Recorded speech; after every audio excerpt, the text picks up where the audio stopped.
Et Yann demain à Couvreur, 10h10 exactement. Yann Couvreur, grand pâtissier français, est avec nous ce matin. Merci beaucoup Yann d'être là. Merci de m'avoir invité. Alors il s'en souvient plus parce qu'il vit 50 vies en même temps. Moi il y a un moment qui m'a marqué, il y a 15 jours. Je suis en train de faire mes courses dans Paris. Il y a beaucoup de monde dans la rue, beaucoup de monde. Et tout d'un coup je vois arriver en face de moi Yann Couvreur avec sa fille, je crois c'était pas moi, j'ai 2 garçons. Moi. Ou votre garçon, je ne sais plus. J'ai pas bien regardé. J'ai vu Yann Couvreur arriver et avec mon doigt, je l'ai regardé. Je lui ai dit magnifique, extraordinaire, bravo. Et il m'a regardé en souriant. Il m'a dit merci. Et puis il est parti. C'est la moindre des choses. Voilà. Et il s'est dit mais qui c'est ce mec là ? Mais non, mais parce que voilà. Il savait pas qui j'étais. Quelqu'un d'autre. Tant qu'à faire, on prend les compliments. Bon. Voilà. En tout cas, c'était étonnant de vous rencontrer dans la rue, une star de la pâtisserie. Mais c'était où ? Dites-moi, parce que moi je me souviens pas. Dans le Marais. Ah oui, j'étais avec mon fils. Ça y est. Bah voilà. Il y avait beaucoup de monde effectivement. Il y avait beaucoup de monde. Oui, c'était les courses de Noël. Vous avez une boutique là ? Ouais, on n'était pas loin d'une boutique. Vous avez plusieurs boutiques. Ouais, je me souviens. Ça arrive très rarement. Je suis heureux de vous accueillir parce que, en plus, vous sortez un bouquin que je trouve absolument génial. J'ai feuilleté, c'est incroyable. Les desserts de maison. Et les desserts de maison, c'est vrai que quand on voit vos pâtisseries, par exemple, en vitrine, on se dit mais comment je pourrais arriver à faire pareil, aussi beau, aussi affûté, aussi je ne sais quoi. Et c'est vrai qu'on a du mal. Et là, on se dit tiens, attendez, mais c'est faisable. C'est faisable, on peut le faire chez soi. C'est ça l'idée de ce bouquin, en fait. C'était quoi, les recettes de votre grand-mère ou... Alors, pas forcément de mes grand-mères, mais en fait, bon, moi j'aime bien passer mes week-ends à la campagne et je trouve que c'est une belle source d'inspiration pour la pâtisserie, entre guillemets, ménagère, une pâtisserie de partage, de gourmandise et pas forcément de technicité. Moi, la technique, je l'ai mise un peu de côté dans ce livre, ou en tout cas, on l'utilise, mais sans outrance, on va dire. Et c'est rustique pour simple, en fait. C'est rustique pour simple et sans artifice. Pour les ingrédients aussi, qui sont pas très compliqués à se trouver. En fait, il faut savoir que il y a un marqueur simple et clair dans ce livre, c'est qu'on a mis de côté l'usage de la poche à douille qui peut souvent être un frein technique pour les pâtissiers amateurs. Et moi, je me suis interdit l'usage de cette poche à douille dans ce livre pour toutes les recettes. Et comment vous avez fait alors on arrive quand pour même faire un peu de déco. Non, il y a du riz au lait, de la tarte tatin, du banana bread. Le dessert et le gâteau est son propre décor. Donc finalement... Vous conseillez le fouet manuel, vous avez raison, c'est bien meilleur. Non, je ne le conseille pas, mais c'est vrai que j'ai fait aussi la part belle à quelques ustensiles un peu vintage qui peuvent parfois être un peu oubliés. Le cake marbré, le riz au lait. Oh là là, et les photos sont magnifiques. Alors ça, c'est le travail de Laurent Faux et pas le mien. Mais il faut lui rendre hommage et à Sarah Vessegui, qui est la styliste culinaire de ce livre et avec qui j'ai l'habitude de faire tous mes livres. La brioche caramélisée. Bon, écoutez, on va continuer de feuilleter ce livre, évidemment, dans cette émission sur Europe 1 dans quelques, je reste au 4 quarts dans quelques instants. Ouais, c'est facile. Chacun son truc. C'est pour ça que je reste au 4 quarts. C'est le premier gâteau que je faisais, moi, le 4 quarts. Gâteau yaourt. On a un point commun. C'est le seul, d'ailleurs.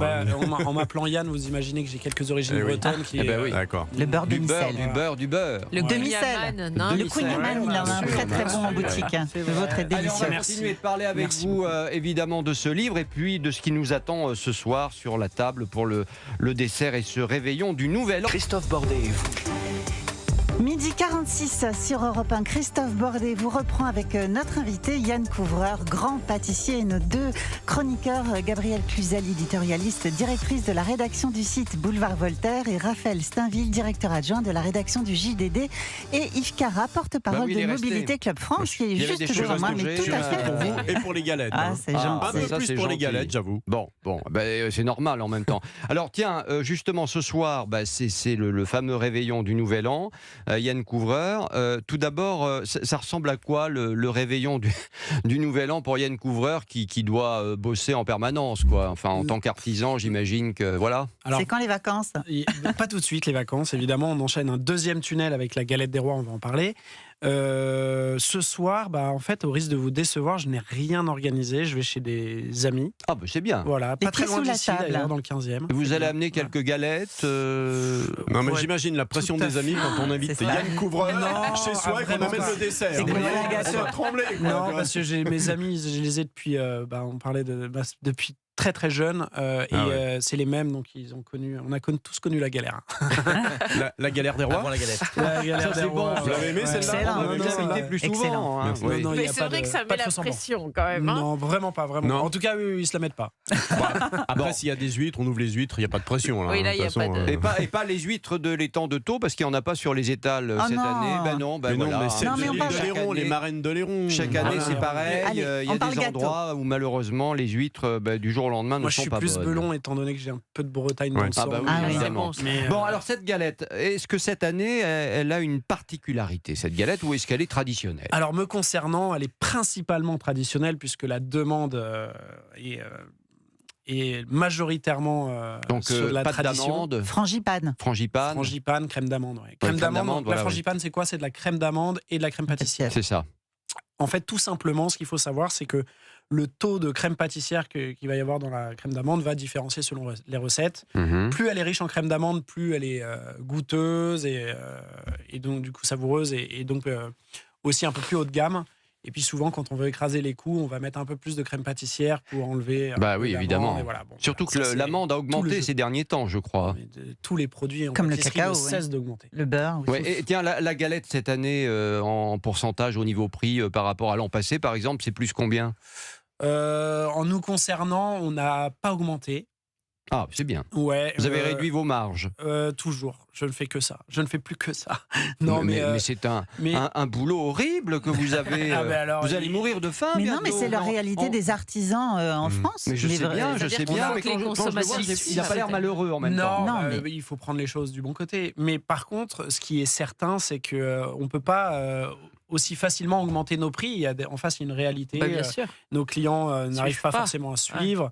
Alors, on a évidemment beaucoup de clients qui n'ont pas ces problèmes-là, mais on a aussi une strate de la société auquel on s'adresse aussi et avec qui on ne veut pas se fâcher ou on ne veut pas se les mettre à dos. Et c'est important pour nous de garder cette forme d'accessibilité. Moi, j'ai Yann, toujours pardon, été, j'ai toujours été Vous battez étonné parce que quand on vient chez vous, le prix des gâteaux, on pourrait se dire, ça va être beaucoup plus cher que chez un pâtissier lambda. Pas du tout. Non. Non, mais Ouais. c'est vrai. Ah ouais. Moi, je suis assez épaté par ça. D'autant plus que vous avez quand même. Vous êtes une bande de jeunes, là, notamment à Paris. Je pense à Cédric Grolet, par exemple, etc. Il y a une sorte d'émulation, j'ai l'impression, entre vous, à qui va faire le mieux, le Positive. buzz, le positif. Non, mais bon, voilà. On n'est pas tout à fait sur le même modèle, Cédric et il y a- moi. Voilà, d'accord. Mais ce que je veux dire par là, c'est qu'il y a d'autres Vous l'aurez peut-être pâtissiers remarqué. oui, qui augmentent leur prix. On se dit, bon, est-ce que ça vaut vraiment ça? Je suis pas sûr. Non, en fait, moi, je considère que pour les fabriquer, les gâteaux, si on peut parler de Cédric 2 minutes, moi, je pense qu'ils vont au bon prix et que c'est nous qui ne sommes pas assez chers. Mais le problème, c'est d'accord. Bon. Ah oui. un travail artisanal de cette qualité-là, avec le temps que ça prend et avec toutes les conditions aujourd'hui qu'on nous impose, ça a un coût. Sauf qu'aujourd'hui, il y a une mémoire collective derrière qui fait que... C'est vrai que c'est très abordable quand on va dans Quel est le thème de vos fèves? Alors, c'est gentil de changer de sujet, je vous apprécie parce que du coup, je préfère largement parler de la création que de l'aspect financier, évidemment. La fève, c'est un petit personnage qu'on a créé cette année qui s'appelle Foxy, donc c'est un petit renard. Bah oui, c'est votre symbole. marque de fabrique, le renard. Voilà, et on lui a donné en fait vie à travers un petit personnage. Donc Foxy, c'est une petite renarde en fait qui porte un tablier, une petite renarde pâtissière qui s'adresse évidemment aux enfants en premier lieu et puis qui est toute mignonne et qui en fait va aussi dans la foulée de l'épiphanie apparaître en tant que petit personnage chocolaté pour le goûter et très mignon. Voilà. Bon, merci en tout cas d'avoir apporté Avec plaisir. ces créations parce Avec qu'on va plaisir. les goûter tous ensemble. Vous aimez encore vos gâteaux? Enfin, les manger, je veux dire. Parce qu'au bout d'un moment, toute cette pâtisserie. Je les aime parce que je connais leur valeur. Ouais. Mais c'est vrai qu'il y a une certaine lassitude puisque je les goûte beaucoup dans le cadre de surveillance, on va dire, et de contrôle. Mais sinon oui, je les aime. Je peux faire goûteuse, moi, hein, si vous avez besoin. Bénévole. Voilà. Mais alors, vous savez que c'est très drôle, c'est qu'à chaque fois, va le faire. Non, à mais chaque oui. fois que j'ouvre le Gratuitement. recrutement, c'est vraiment le poste qu'on me propose spontanément. Alors, avec goûteurs, j'en ai plein. C'est important. Marilyn est une grande pâtissière, donc elle peut peut-être vous donner quelques idées supplémentaires. Enfin, voilà.